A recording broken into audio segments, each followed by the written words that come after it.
প্রথম কার্যদিবসেই 15 নির্বাহী আদেশের সই বাইডেনের। যুক্তরাষ্ট্র ফিরছে প্যারিস জলবায়ু চুক্তি ও বিশ্ব স্বাস্থ্য সংস্থায়।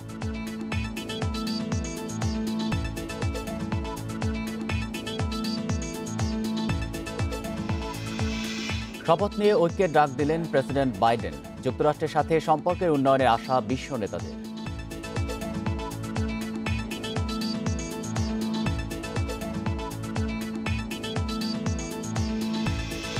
ভারত থেকে এলো 20 লাখ ডোজ করোনা ভ্যাকসিন, আনুষ্ঠানিকভাবে হস্তান্তর। সারা দেশে প্রয়োগ 8 ফেব্রুয়ারি।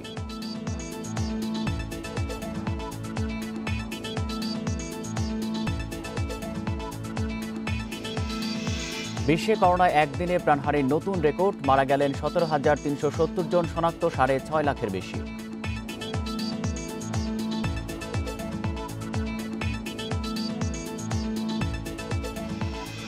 স্বাগত আন্তর্জাতিক খবর নিয়ে আমাদের প্রতিদিনের আয়োজন পূর্ব পশ্চিমে। আপনাদের সাথে আছি আমি আলী আশরাফ। শুনছিলেন শিরোনাম, এবার বিস্তারিত। দায়িত্ব নেওয়ার প্রথম দিনে এই নির্বাচনে প্রতিশ্রুতি পালনের পথে যাত্রা শুরু করলেন জো বাইডেন। ইশতেহার অনুযায়ী ট্রাম্পের সব ভ্রান্ত নীতি পাল্টানোর কাজ শুরু করেছেন তিনি। প্রথম কর্মদিবসে 15টি নির্বাহী আদেশে সই করেন বাইডেন, যার মধ্যে অন্যতম প্যারিস জলবায়ু চুক্তিতে ফিরে আসার ঘোষণা। যুক্তরাষ্ট্রের 46তম প্রেসিডেন্ট হিসেবে শপথ নিয়ে প্রথম দিনেই রেকর্ড গড়লেন জো বাইডেন। 15টি নির্বাহী আদেশে সই করে শুরু করেছেন নির্বাচনী প্রতিশ্রুতি পূরণের পথযাত্রা। এসব আদেশের মধ্যে উল্লেখযোগ্য প্যারিস জলবায়ু চুক্তির পাশাপাশি বিশ্ব স্বাস্থ্য সংস্থার কার্যক্রমে ফিরে আসার ঘোষণা। এছাড়া করোনা মোকাবিলায় মাস্কের ব্যবহার বাধ্যতামূলক করা হয়েছে। একই সাথে অভিবাসন প্রত্যাশীদের আটকাতে মেক্সিকো সীমান্তে দেয়াল নির্মাণে ট্রাম্প প্রশাসনের সিদ্ধান্ত আটকে দিয়েছেন তিনি। তুলে নেওয়া হচ্ছে 7 মুসলিম দেশ থেকে যুক্তরাষ্ট্রে প্রবেশের নিষেধাজ্ঞা। প্রথম দিনেই জলবায়ু চুক্তিতে ফেরার সিদ্ধান্ত নিয়ে ট্রাম্পের আমেরিকা ফার্স্ট নীতি থেকে সরে আসার স্পষ্ট ইঙ্গিত দিয়েছেন বাইডেন। এছাড়া কূটনৈতিক প্রচেষ্টায় ইরানের পরমাণু ইস্যু নিয়ে চলা বিরোধ নিরসনের আশা নতুন প্রেসিডেন্টের।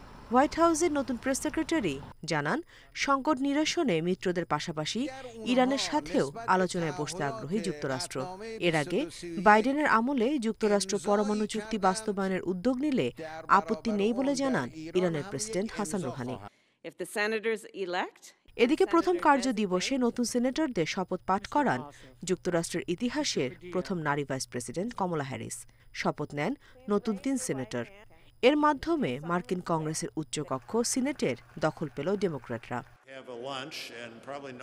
এর আগে হোয়াইট হাউসে প্রবেশের পর নতুন প্রেসিডেন্ট ও ফার্স্ট লেডি জিল বাইডেন এবং ভাইস প্রেসিডেন্ট কমলা হ্যারিস ও সেকেন্ড জেন্টলম্যানকে দেয়া হয় বিশেষ উপঢৌকন। মার্কিন হাউস ও সিনেটের জ্যেষ্ঠ সদস্যদের পক্ষ থেকে তুলে দেয়া হয় মার্কিন ঐতিহ্য বহনকারী চিত্রকর্ম, ক্রিস্টাল ভাস, শপথ অনুষ্ঠানে থাকা জাতীয় পতাকা এবং শপথ নেয়ার মুহূর্তের ছবি।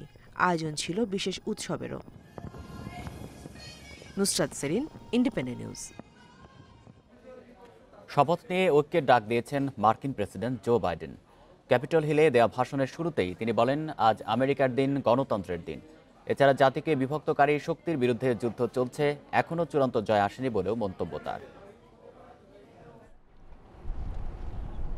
ক্যাপিটল হিলে শপথের পর দেয়া জো বাইডেনের ভাষণ জুড়েই ছিল ঐক্যের ডাক, ছিল গণতন্ত্র ও শান্তি বজায় রাখার আহ্বান। বক্তব্যের শুরুতে বলেন, আজ আমেরিকার দিন, গণতন্ত্রের দিন। শান্তিপূর্ণ ক্ষমতা হস্তান্তরে 2 শতাব্দীর ঐতিহ্য রয়েছে, তা ধরে রাখতে জাতি আজ ঐক্যবদ্ধ। বিশ্বাস ও ইতিহাস আমেরিকানদের ঐক্যের পথই দেখায়।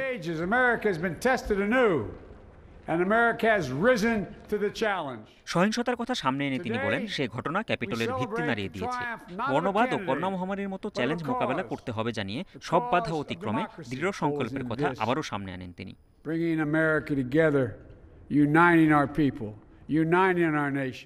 একটি শক্তি জাতিকে বিভক্ত করেছে, তারা নতুন নয়, তাদের শেকড় অত্যন্ত গভীরে প্রথিত। এই শক্তির বিরুদ্ধে যুদ্ধ চলছে, এখনো বিজয় অর্জিত হয়নি।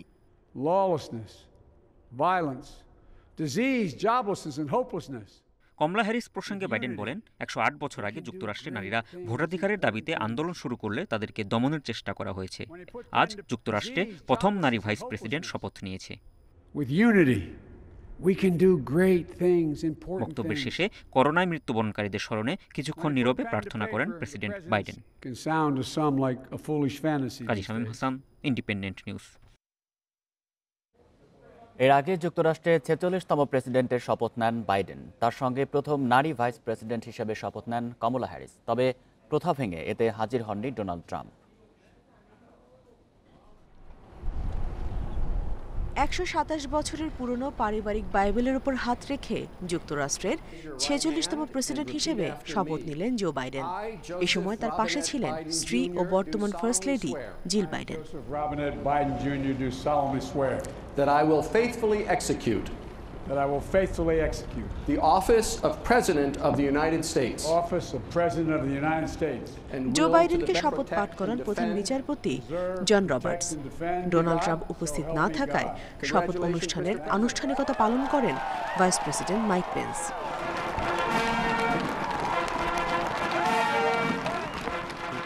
শপথ নিয়ে জাতির উদ্দেশ্যে বক্তব্য দেন নতুন মার্কিন প্রেসিডেন্ট। ২০ মিনিটের এই বক্তব্যে নির্বাচিত করায় আমেরিকানদের ধন্যবাদ জানান তিনি। তুলে ধরেন তার প্রশাসনের নানা পরিকল্পনা। This is America's day. This is democracy's day. A day of history and hope. আমরা আবারও শিখলাম গণতন্ত্র মূল্যবান, গণতন্ত্র অত্যন্ত ভঙ্গুর এবং এই মুহূর্তে গণতন্ত্র বিরাজ করছে। ক্যাপিটল হিলে যে সহিংসতা হয়েছে তা ক্যাপিটলের ভিত্তি নাড়িয়ে দিয়েছে। তবে শান্তিপূর্ণ ক্ষমতা হস্তান্তরে ২ শতাব্দীর যে ঐতিহ্য রয়েছে তা ধরে রাখতে জাতি আজ ঐক্যবদ্ধ। The cause of democracy. শপথ অনুষ্ঠানে সপরিবারে উপস্থিত ছিলেন সাবেক মার্কিন president Bill Clinton, George W Bush, Barack Obama. ছিলেন জ্যেষ্ঠ রিপাবলিকান নেতা মিচ ম্যাককনেল সহ কংগ্রেসের জ্যেষ্ঠ নেতারা। I, Kamala Devi Harris, do solemnly swear I, Kamala Devi Harris, do solemnly বাইডেনের শপথের আগে প্রথম অশ্বেতাঙ্গ নারী ভাইস প্রেসিডেন্ট হিসেবে শপথ নেন কমলা হ্যারিস। তাকে শপথ বাক্য পাঠ করান মার্কিন ইতিহাসের প্রথম হিস্প্যানিক বিচারপতি সোনিয়া সটোমায়োর। এর আগে আর কোনো প্রেসিডেন্টের অভিষেক অনুষ্ঠান এমনভাবে হয়নি। ক্যাপিটল হিল দাঙ্গার পর থেকে পুরো ওয়াশিংটন কড়া নিরাপত্তায় ঢেকে ফেলা হয়।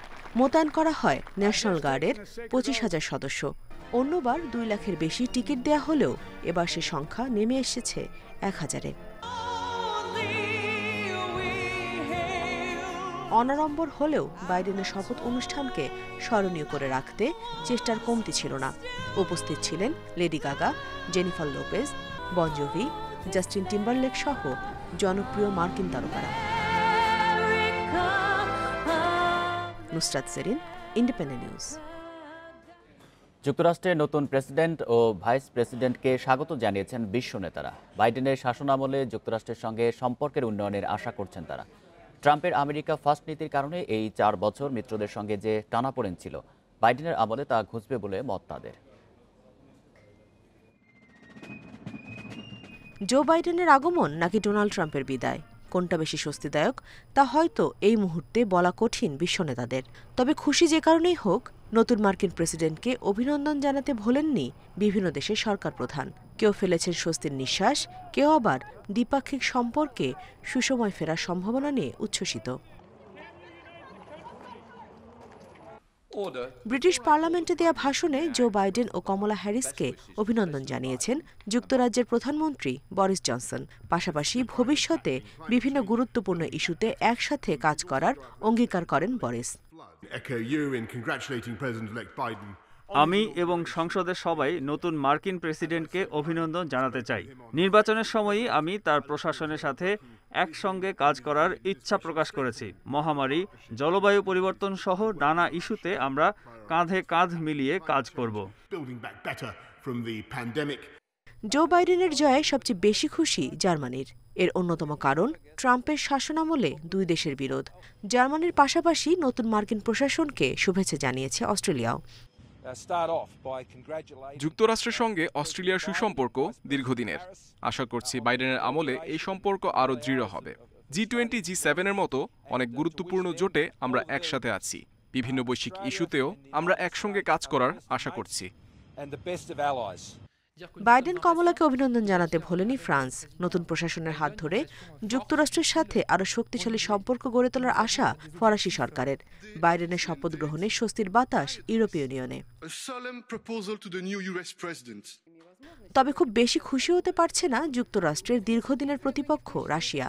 তাদের শঙ্কা, চীনকে সাথে নিয়ে মস্কোকে কোণঠাসা করতে পারে বাইডেন প্রশাসন। ওবামার সময়কার ভাইস প্রেসিডেন্ট বাইডেনের রুশ নীতি বরাবরই কঠোর উল্লেখ করে এই শঙ্কা প্রকাশ করেন রুশ বিশ্লেষকরা। Nusrat Serin, Independent News. প্রথম কার্যদিবসে প্রায় 1000 নিয়োগ কার্যকর করেছেন নতুন মার্কিন প্রেসিডেন্ট জো বাইডেন। এরই মধ্যে দায়িত্ব নিয়ে প্রথম বক্তব্য দিয়েছেন হোয়াইট হাউসের নতুন মুখপাত্র জেন সাকি। এ সময় বাইডেনের নানা কর্মপরিকল্পনা তুলে ধরেন তিনি। এ সময় ট্রাম্পের অভিশংসন ইস্যুর চেয়ে করোনা মহামারী ও অর্থনৈতিক সংকট উত্তরণের বিষয়ে বাইডেন বেশি গুরুত্ব দিচ্ছেন বলেও জানান জেন। সময়মতো ট্রাম্পের চূড়ান্ত অভিশংসন প্রক্রিয়া শুরু হবে বলেও সাংবাদিকদের জানান তিনি। এদিকে যুক্তরাষ্ট্রের জাতীয় গোয়েন্দা বিভাগে প্রথম নারী পরিচালক হিসেবে এভরিল হাইনেসের মনোনয়ন চূড়ান্ত করেছে সিনেট। তার পক্ষে ভোট দেন 84 জন সিনেটর, বিপক্ষে পড়ে 10টি ভোট। নির্বাচিত হয়ে এভরিল জানান, বাইডেন প্রশাসনের নজর থাকবে চীনের গতিবিধির ওপর।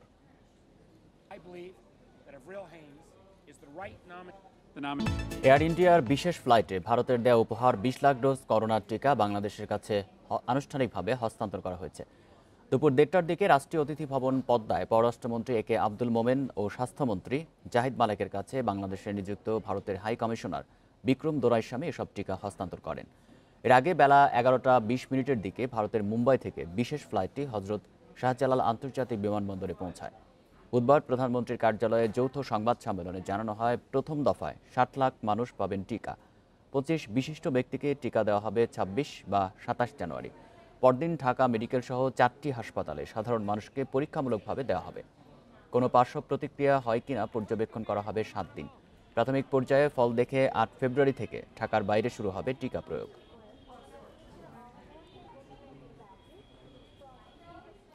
বিশ্বে করোনায় প্রাণহানির নতুন রেকর্ড হয়েছে। একদিনে মারা গেছেন 17,299 জন মানুষ। নতুন শনাক্ত 6,71,000-এর বেশি। এ নিয়ে বিশ্বে মোট প্রাণহানি ছাড়িয়েছে 20,81,000। আক্রান্ত 9,72,00,000-এর বেশি। একদিনে বিশ্বের সবচেয়ে বেশি 4,000-এর বেশি মানুষ মারা গেছে যুক্তরাষ্ট্রে। নতুন শনাক্ত 1,80,000-এর বেশি। একদিনের সর্বোচ্চ মৃত্যু দেখেছে যুক্তরাজ্য। 24 ঘন্টায় সেখানে মারা গেছে 1,820 জন। নতুন শনাক্ত প্রায় 39,000। ব্রাজিলে একদিনে 1300 মৃত্যু হয়েছে। আক্রান্ত 64,000 মানুষ। অক্সিজেন সংকট দেখা দেয় অ্যামাজনে অক্সিজেন সরবরাহ করেছে ভেনেজুয়েলা।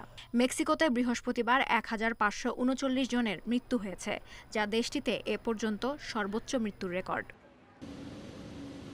পর্তুগালে বিস্তার বাড়ায় বিশ্ববিদ্যালয়, উপাসনালয় এবং হোটেলগুলোতে করোনা ওয়ার্ড খোলার সিদ্ধান্ত নিয়েছে দেশটির সরকার। জরুরি ব্যবহারের জন্য চীনের তৈরি সিনোভ্যাক ভ্যাকসিন অনুমোদন দিয়েছে চিলি। জার্মানিতে একদিনে মারা গেছে 1,000-এর বেশি মানুষ। বেলজিয়ামের 2টি স্কুলে করোনার নতুন ধরন শনাক্তের পর দেশটির সকল স্কুল বন্ধের পাশাপাশি শিক্ষক ও শিক্ষার্থীদের করোনা পরীক্ষা বাধ্যতামূলক করা হয়েছে। ভ্যাটিকানে শুরু হয়েছে টিকাদান কর্মসূচি। ভারতে কমেছে সংক্রমণ ও প্রাণহানি। একদিনে প্রাণহানি 152 জনের আর শনাক্ত 15,277 জন। এদিকে চীনের বেশ কয়েকটি প্রদেশে নতুন করে বেশ কয়েকজনের দেহে করোনা শনাক্ত হওয়ায় ফের শঙ্কা দেখা দিয়েছে। এছাড়াও জাপানে বেড়েছে করোনার বিস্তার। এছাড়াও 3 জনের দেহে মিলেছে করোনার নতুন ধরন। Lutfa Fauzia, independent news. Libya উপকূলে নৌকাডুবে অন্তত 43 জন অভিবাসন প্রত্যাশীর মৃত্যু হয়েছে। ইউরোপে যাওয়ার পথে অভিবাসন প্রত্যাশীদের নৌকাটি ভূমধ্যসাগরে ডুবে যায় বলে জানিয়েছে জাতিসংঘ। লিবিয়ার পশ্চিম উপকূলে জুয়ার শহরের উপকূল রক্ষীরা 10 জনকে জীবিত উদ্ধার করে। নিহত অভিবাসীরা পশ্চিম আফ্রিকার দেশগুলো থেকে এসেছিলেন। মঙ্গলবার ভোরে জুয়াইয়া শহর থেকে নৌকাটি রওনা দেয়। 4 ঘন্টা পর সাগরে ইঞ্জিন বন্ধ হয়ে গেলে পরে ডুবে যায় নৌকাটি। অবৈধভাবে ইউরোপ যেতে অভিবাসীদের জন্য গুরুত্বপূর্ণ ট্রানজিট পয়েন্ট লিবিয়া। প্রায়ই ভূমধ্যসাগরে নৌকা ডুবে অভিবাসন প্রত্যাশীদের মৃত্যুর ঘটনা ঘটে। চলতি বছর নৌকা ডুবে অভিবাসী মৃত্যুর এটাই প্রথম ঘটনা।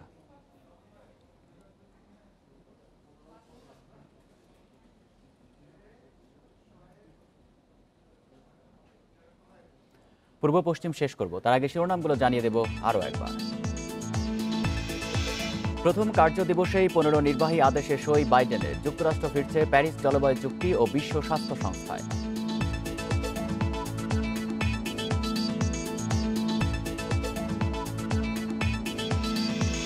শপথ নিয়ে ঐক্যের ডাক দিলেন প্রেসিডেন্ট বাইডেন। যুক্তরাষ্ট্রের সাথে সম্পর্কের উন্নয়নের আশা বিশ্ব নেতাদের।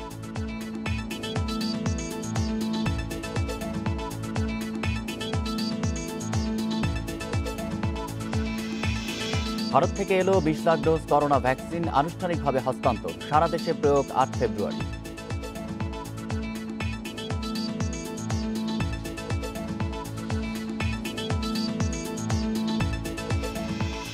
বিশ্বে করোনায় একদিনে প্রাণহানির নতুন রেকর্ড। মারা গেলেন 17,370 জন, শনাক্ত 6.5 লাখের বেশি।